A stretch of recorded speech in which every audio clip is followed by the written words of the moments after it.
తిరుమల తిరుపతి దేవస్థానం ద్వారా కలియుగ దైవం అయినటువంటి వెంకటేశ్వర స్వామి దర్శనం అనంతరం భక్తులు గ్రహించే అతి పవిత్రమైనటువంటి తిరుమల లడ్డు యొక్క వ్యవహారంలో ఇవాళ ప్రపంచవ్యాప్తంగా కోట్లాది మంది వెంకటేశ్వర స్వామి భక్తులు చాలా మనోవేదనకు గురవుతున్నటువంటి సందర్భం.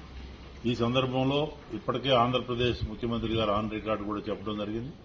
ల్యాబ్ రిపోర్ట్ ప్రకారం కొంత యానిమల్ ఫ్యాట్ ఇవి కలిసినాయని, దీని మీద సమగ్ర దర్యాప్తు సిబిఐ ద్వారా చేయాలనేది మా డిమాండ్ నిన్నే చెప్పడం జరిగింది. ఇది పురస్కరించుకుని తమిళనాడుకు సంబంధించినటువంటి నామ్ తమిళ్ కచ్చి ఎన్టీకే నామ్ తమిళ్ కచ్చికి సంబంధించిన దాని అధ్యక్షుడు శ్రీమాన్ మరి ఇష్టం వచ్చినట్టు మాట్లాడి ఇంకా భక్తులను మనోవేదన చేసేటటువంటి మాట్లాడినటువంటి సందర్భాన్ని తీవ్రంగా ఖండిస్తున్నాం.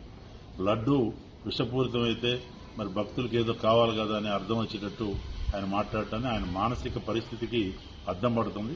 మరి తీవ్రంగా గర్హిస్తూ కోట్లాది మంది భక్తుల మనోభావాల్ని మరి దెబ్బతీసే మాటలు కాబట్టి తిరుమల తిరుపతి దేవస్థానానికి భక్తులకి బేషరతుగా సీమాను క్షమాపణలు చెప్పాల్సిందిగా ఎన్టీకే మరి ఏదైతే నామ్ తమిళ్ కచ్చి సంబంధించినటువంటి అధ్యక్షుడిని నేను డిమాండ్ చేస్తున్నా. అదేవిధంగా తమిళనాడుకు సంబంధించినటువంటి డైరీ మరి కేఆర్ డైరీయో సబ్జెక్టు కరెక్షన్ మొత్తం మీద అక్కడ ఉన్నటువంటి దిండిగల్ దగ్గర ఉన్న డైరీ వాళ్ళు ఇప్పటికే మాకు సంబంధం లేదు, మేము సప్లై చేసినప్పుడు ఎట్లా చేసినాం అట్లా చేసినాం అని స్టేట్మెంట్ ఇచ్చారు.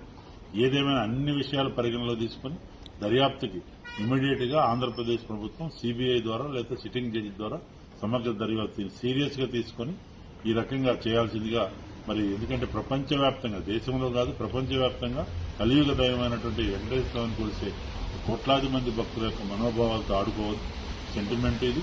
కాబట్టి తమిళనాడులో ఇష్టం వచ్చినట్టు వాళ్ళ యొక్క మనోప్రవృత్తి కొంతమంది రకరకాలుగా ఆ స్థానిక రాజకీయాల గురించి మాట్లాడటం కూడా తగదది.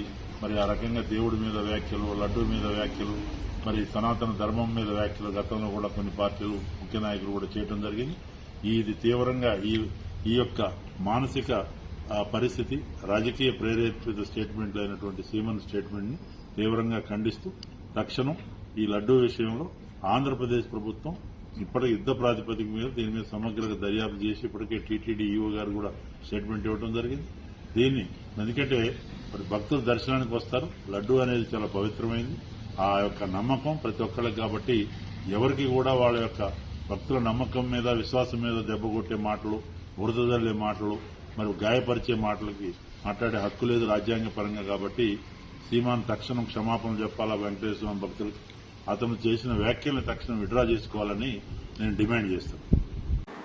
వీళ్ళ అబద్దాలని ఎంత చక్కగా ప్రచారం చేస్తున్నారంటే, ఎంత చక్కగా తారుమారు చేస్తున్నారంటే, నిన్న సాక్షిలో ఈశ్వర్ గారితో పాటు ఇంకొంతమంది అపర మేధావులు కూర్చొని ఆ ల్యాబ్ రిపోర్ట్లు ఏవైతే ఉన్నాయో 3 రిపోర్టుల్లో ఫస్ట్ రిపోర్ట్లోనే ఒక ఫ్రంట్ పేజీ తీసుకొని లాస్ట్ రిపోర్ట్లో లాస్ట్ పేజీ తీసుకొని ఇదిగో చూడండి దాని రిఫరెన్స్ నెంబర్ వేరే ఉంది, దీని రిఫరెన్స్ నెంబర్ వేరే ఉందని చెప్పేసి మాట్లాడాడు మొన్న నైట్. మనం దాన్ని కౌంటర్గా కూడా వీడియో చేసాం. ఒరే నువ్వు తప్పు మాట్లాడుతున్నావురా, నువ్వు వేరు రిపోర్టులు మొదటి పేజీది ఒక పేపరు, చివరి రిపోర్టులోని ఆఖరి పేపరు తీసుకొచ్చి 2 మ్యాచ్ అవ్వట్లేదని చూపిస్తున్నావు, అది తప్పు అని చెప్పేసి కూడా మాట్లాడాం కదా. ఆ రాత్రి డిబేట్ ఏమని పెట్టాడు అనుకుంటున్నావు? మేము మొన్న చేసాం కదా డిబేట్, నిన్న చేసాం కదా, అందులో తప్పు అని చెప్పాం కదా, తెల్లారేటప్పటికి రిపోర్టులో ఉన్న రిఫరెన్స్ నెంబర్ మార్చేసాడని మాట్లాడతాడు. వాస్తవానికి మార్చలా, ఎలా ఉన్నది అలాగే ఉంది, ఎవడో మార్చలా. వీడు తప్పు చెప్పి వీడు కౌంటర్ చేయడం వల్ల ప్రభుత్వం వద్ద ఆ రిపోర్ట్లో రిఫరెన్స్ నెంబర్ మార్చేసిందంట. అంటే ఏంటి వీడి ఉద్దేశం? వీడు ఏమనుకుంటున్నాడంటే ప్రజలు కొండగూరులు అనుకుంటున్నాడు, వీడు పెద్ద కనిపెట్టేసిన వ్యక్తి అనుకుంటున్నాడు. వీడు మొదట తప్పు చెప్పింది ఆడే, ఆ తప్పును కవర్ చేసుకోవడానికి మళ్ళీ ప్రభుత్వం మార్చేసిందని చెప్తున్నాడు.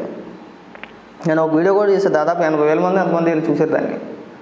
అందరూ అమనాబుద్ధి తిట్టవారా నిన్ను కదా, దొరికేసిన తర్వాత కవర్ చేసుకోవడం అంటే ఇదే. పైగా నువ్వు ఒక జర్నలిస్ట్కి, మనకు విలువలు పాడు ఉండవు. ఈ 2 పేపర్లు పట్టుకొచ్చేస్తాడు ఇలాగా, ఇదిగోనండి నేను 2 పేపర్లు పట్టుకొచ్చేసాను, వెంకటేశ్వర స్వామి నాకు చెప్పాడు, ఇలా అడ్డంగా దొరికేసాడని మాట్లాడతాడు. పచ్చి అబద్ధాలు. ఆ సాక్షి అనేది ఒక దరిద్రం అన్నమాట. ఇంకొక అధికార ప్రతినిధి ఉన్నాడు, తర్వాత మాట్లాడతాం. వీడి తర్వాత ఆడి గురించే మాట్లాడతాం. ఆడు ఒక అపర మేధావే. వీళ్ళు ఏమనుకుంటారంటే ప్రజలకు మనం ఏం చెప్పినా నమ్ముతారు కదా, మన కార్యకర్తలు ఉన్నారు కదా, మన గొర్రెలు ఉన్నారు కదా. వీడు మాట్లాడడం, ఆ వీడియోని తీసుకొచ్చి వైఎస్ఆర్సీపీ పార్టీ అఫీషియల్ పేజీలో సోషల్ మీడియా అకౌంట్లో వేసేయడం. ఇదిగో చూసారా, ప్రభుత్వం రిఫరెన్స్ నెంబర్లు మార్చేసింది, రిపోర్ట్లు అని చెప్పేసాడు. ఏమన్నా బుర్ర ఉందా? రిపోర్ట్లకి సంబంధించి రిఫరెన్స్ నెంబర్లు మార్చేస్తారా? ఈ నెంబర్లో ల్యాబ్ దగ్గర కూడా ఉంటాయి కదా, ల్యాబ్కి సంబంధించిన దగ్గర కూడా ఉంటుంది కదా, మీరు అక్కడ కూడా చెక్ చేసుకోవచ్చు కదా, చేయలేరా? వచ్చింది ఒక రిపోర్ట్ కాదు కదా, 3 రిపోర్ట్లు కదా. 3 శాంపిల్స్ తీసుకున్నారు, 3 రిపోర్ట్లు వచ్చినాయి. ఇది డిబేట్ పెట్టేటప్పుడు ఆ 3 రిపోర్ట్లు వేరువేరుగా చూపించాలనే ఉద్దేశంతో ఒక రిపోర్ట్లో ఉన్న ఒక రిఫరెన్స్ నెంబర్ చూపించి, ఇంకొక రిపోర్ట్లో ఉన్న రిఫరెన్స్ నెంబర్ ఫోటో తీసుకొచ్చి 2 పక్క పక్కన పెట్టి, ఇదిగో ఇది ఇంటర్నెట్లోంచి డౌన్లోడ్ చేసి తీసుకొచ్చారు అన్నాడు. ఇవాళ ఏమంటున్నాడు? ప్రభుత్వం మార్చేసారు రిఫరెన్స్ నెంబరు అని మాట్లాడుతున్నారు. రెండిట్లో ఏది నిజం? నువ్వు మొన్న పెట్టిన డిబేట్లో ఏమని మాట్లాడు?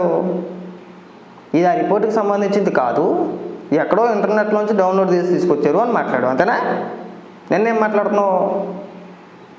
ఇదిగో రిపోర్ట్లో రిఫరెన్స్ నెంబర్ మార్చేసారు అని మాట్లాడుతున్నాడు. నీది ఒక జర్నలిజం, నువ్వు ఒక జర్నలిస్ట్వి. ఏమన్నా అంటే మళ్ళీ ఏడ్చేస్తారు, తెలుగుదేశం కార్యకర్తలు మమ్మల్ని తిడుతున్నారంటే తిడతారు. మరి వాస్తవాలు చెప్పాలి, మనం ఉన్నది ఉన్నట్టుగా చెప్పే ప్రయత్నం చేయాలి. వాస్తవాన్ని వక్రీకరించేది వాళ్ళే, మళ్ళీ దాన్ని కరెక్ట్ చేశారు, దానిపైన విషప్రచారం చేశారని మళ్ళీ చెప్పేది వీళ్ళే. చూడండి ఎంత చక్కగా చెప్పుకొచ్చారో. మీకు అర్థం కాకపోతే మళ్ళీ చెప్తా.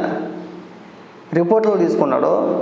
ఫస్ట్ ఆ రిపోర్ట్లు ఫేక్ అని చెప్పేసి ప్రచారం చేశారు, దానిపైన డిబేట్ చేసి ఫేక్ అని చెప్పి ప్రచారం చేశారు.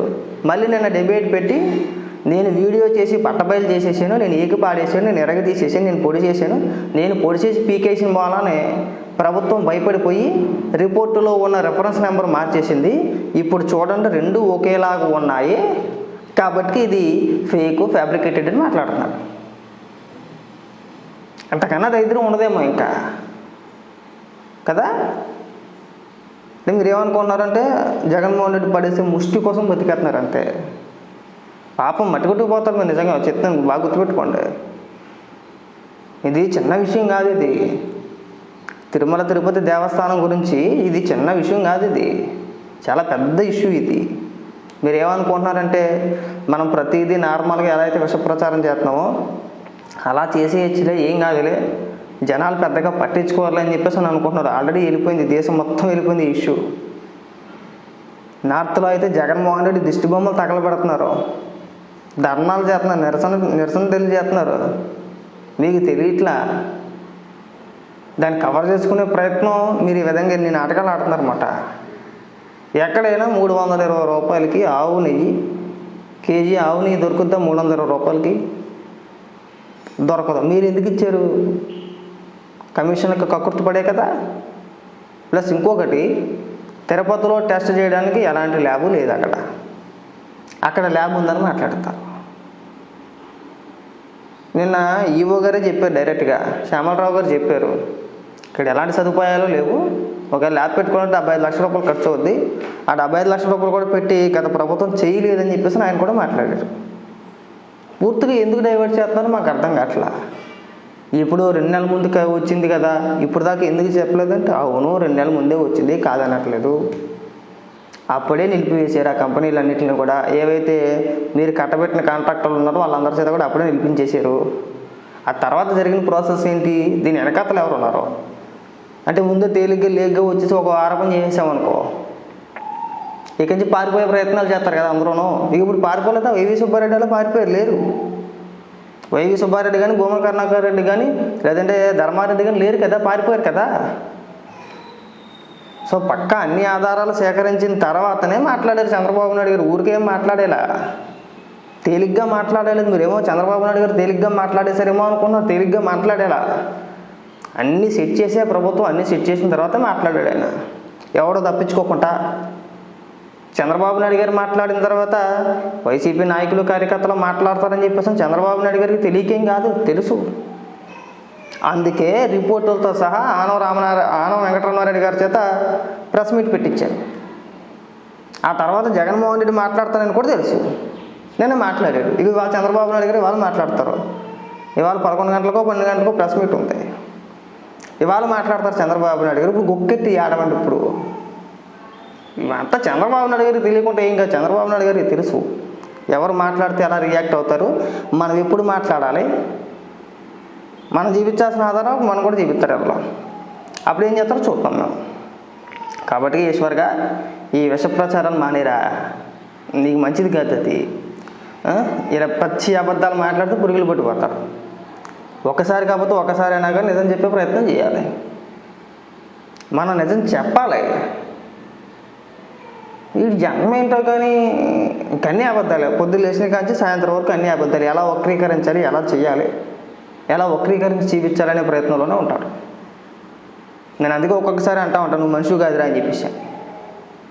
వీడు అధికారంలో ఉన్నప్పుడు, అంటే జగన్మోహన్ రెడ్డి అధికారంలో ఉన్నప్పుడు చంద్రబాబు నాయుడు గారిని ఉద్దేశించి వైసీపీ కార్యకర్త కంటే ఎక్కువ రెచ్చిపోయేవాడు.